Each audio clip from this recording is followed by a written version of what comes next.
Bonsoir et bienvenue dans votre journal. Nous sommes le mardi 18 septembre. À la une de l'actualité, des taux importants de diméthoate ont à nouveau été relevés sur des légumes vendus sur le bord des routes. Ce produit phytosanitaire interdit en France est présent dans des quantités excessives, notamment sur les tomates. À l'heure où les marchés des futures cantines scolaires vont être lancés, l'ADAF a un gros travail à mener pour que les producteurs locaux prennent part au repas des enfants. Car si pour l'heure des freins existent, des solutions sont également présentes pour permettre aux agriculteurs de produire mieux et davantage. Leslie Vimenet. Au mois de novembre 2017, le préfet Frédéric Vaux avait pris par arrêté une mesure de mise sous surveillance de la commercialisation des tomates produites à Mayotte.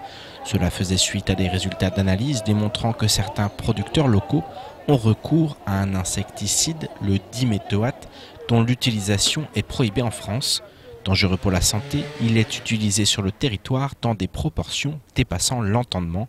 Un an plus tard, et malgré les recommandations, ce produit pollue encore les légumes vendus sur le bord des routes. Je dirais qu'ici, on a une situation contrastée, c'est-à-dire qu'on a des productions qui sont conduites comme des productions bio. A priori, vous prenez une production de banane, elle n'est pas traitée. Vous prenez du manioc, le manioc, il n'est pas traité. Voilà. Par contre, sur les légumes, notamment sur des légumes qui sont des légumes d'origine tempérée, on a effectivement des difficultés à travailler sans intrants. Voilà. Donc on a des problèmes sur tomates, salades et concombres, en gros. C'est, je dirais, les productions qui concentrent l'essentiel de l'utilisation des produits phytosanitaires. Voilà. Le pire étant la tomate. Et donc on a refait des analyses cette année. On a reçu les résultats la semaine dernière. Et on a toujours des problèmes importants de résidus de diméthoate. Toujours aussi important, toujours autant qu'avant, ou ça a diminué? Alors ça a diminué. Si de gros efforts doivent être fournis par les producteurs locaux, c'est aussi et surtout car un marché important pointe à l'horizon. En effet, plusieurs cantines vont voir le jour dans les prochains mois. La logique voudrait que les producteurs locaux fournissent la nourriture consommée par les enfants.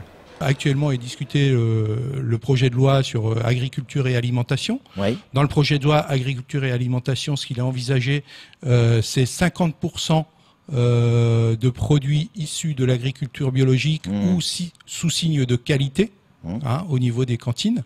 Ici, je veux dire, à Mayotte, la marche est haute, ce sera compliqué.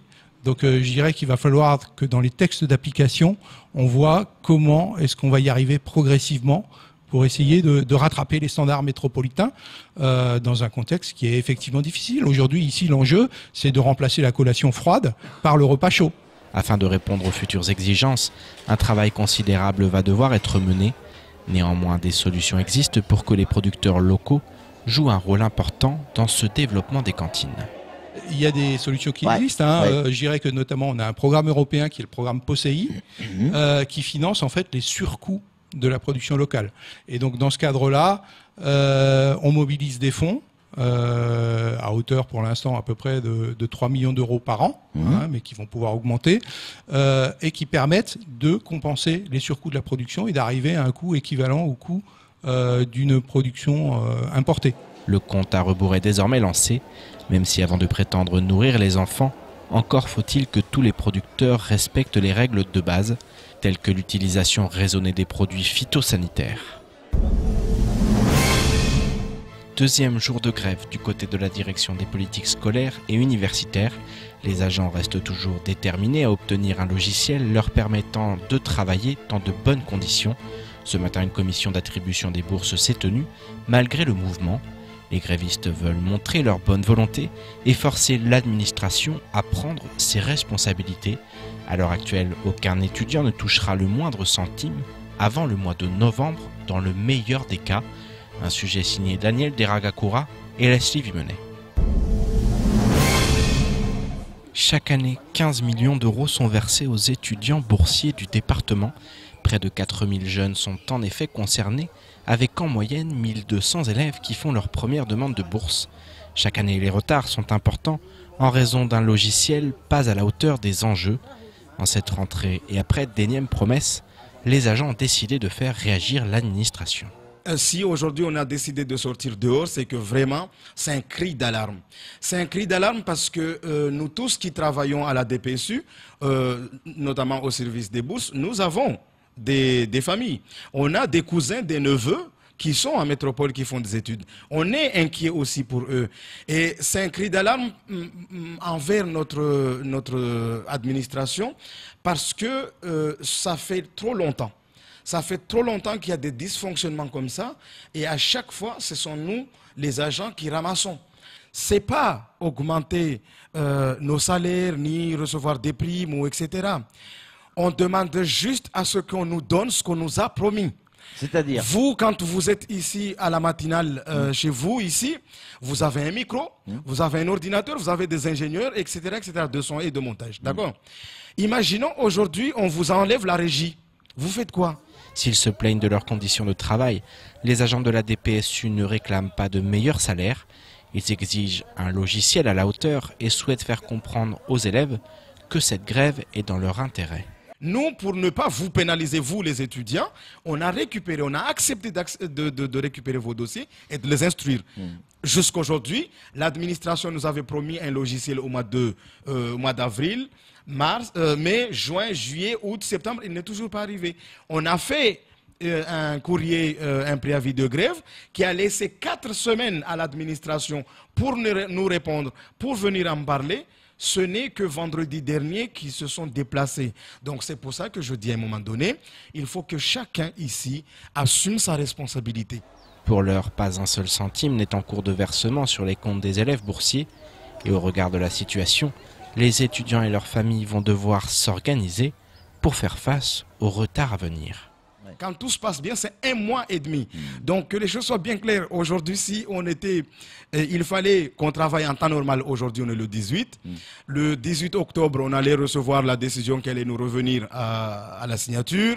Le temps qu'on fasse tout, que le jeune ait la bourse, il ne l'a pas avant début novembre. Donc, si vous vous mettez au travail aujourd'hui? Si on se met au travail aujourd'hui, bien sûr. Donc, or, aujourd'hui, vous êtes en grève? Aujourd'hui, on est en grève. Et aujourd'hui, comme vous l'avez rappelé, il n'y a aucun centime qui a été versé à un élève. Problème de logiciel, retard dans le versement, dossier jamais enregistré. Chaque année, les mêmes problèmes reviennent. Il reste donc à espérer que ce mouvement permettra de régler des dysfonctionnements qui n'ont que trop duré. La DPSU n'est pas le seul service en proie à des mouvements de protestation. Dans la fonction publique territoriale, les conditions de travail ne sont pas toujours optimum. À ce titre, Mayotte accueille actuellement une délégation du syndicat Force Ouvrière. Lucas Gobalou et Yves Cotela sont notamment venus faire un état des lieux dans les 3 pans de la fonction publique. Interloqués par ce qu'ils ont vu, ils comptent faire remonter cela au niveau national. Néanmoins, Lucas Gobalou estime que des avancées sont à noter, notamment en ce qui concerne la fonction publique territoriale. Écoutons sa réaction au micro de Patrick Millon. Ma venue ici, c'est pas la première fois. Comme j'ai connu Mayotte depuis 2006 au niveau des collectivités territoriales, pour avoir mis en place ici la police municipale et au niveau de la mairie de Mamoudzou. Donc je viens assez souvent, et d'autant plus qu'avec la fédération de services publics, on a eu notre propre région océan Indien, donc la Réunion et Mayotte. C'est ce qui me permet moi aujourd'hui d'être le secrétaire général et délégué fédéral pour représenter nos camarades de Mayotte. Le bilan, le constat, moi, par rapport à ces années passées, on s'aperçoit quand même qu'il y a une amélioration dans les investissements.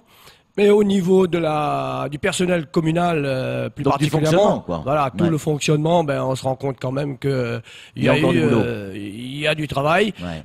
Faire une comparaison par rapport à la Réunion, nous-mêmes, qu'on est département de plus de 50 ans, j'ai dit aux camarades que ici à Mayotte, ils se sont quand même bien battus pour, au niveau de la fonction publique territoriale, d'avoir aujourd'hui plus de 70% des agents qui sont titulaires, alors que nous à La Réunion, on est tout à l'inverse, 30% seulement de titulaires. Malgré tout, le bilan reste quand même mitigé. Je vous propose maintenant de faire le tour du reste de l'actualité locale de ce mardi 18 septembre. La semaine dernière, une délégation de partenaires sociaux composée de la CFDT, de la CGTMA et du MEDEF Mayotte s'est rendue à Paris à la direction générale du Pôle emploi, puis au ministère du Travail.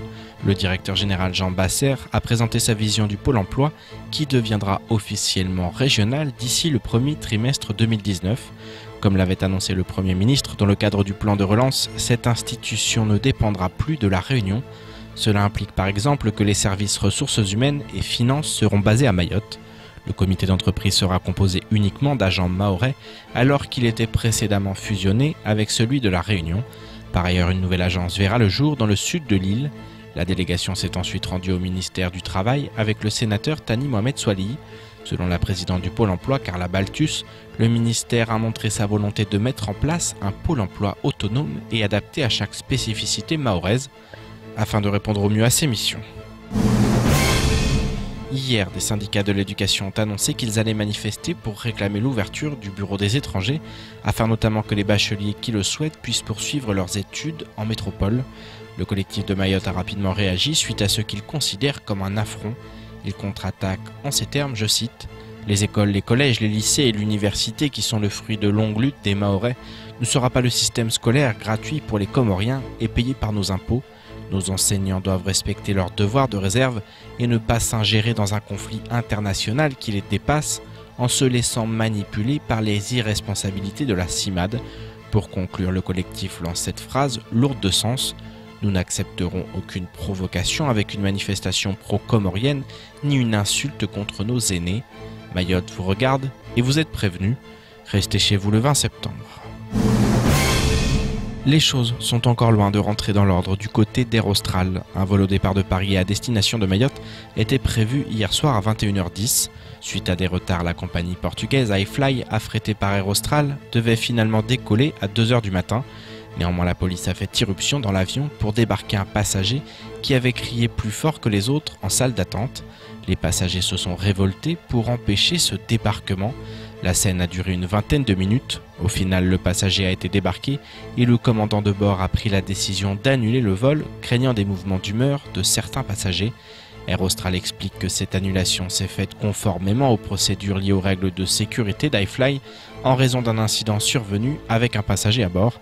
Air Austral a diligenté une enquête auprès de la compagnie portugaise pour faire toute la lumière sur cet incident jugé regrettable. Les passagers devraient pouvoir regagner Mayotte dans la soirée. On termine cette édition avec cette rencontre des acteurs de l'eau et de l'assainissement dans les Outre-mer qui a lieu actuellement à Paris. Depuis hier et jusqu'à demain, des discussions ont lieu autour des réalisations et perspectives du plan Eau-Dôme, thème principal de ces journées au ministère de la Transition écologique et solidaire.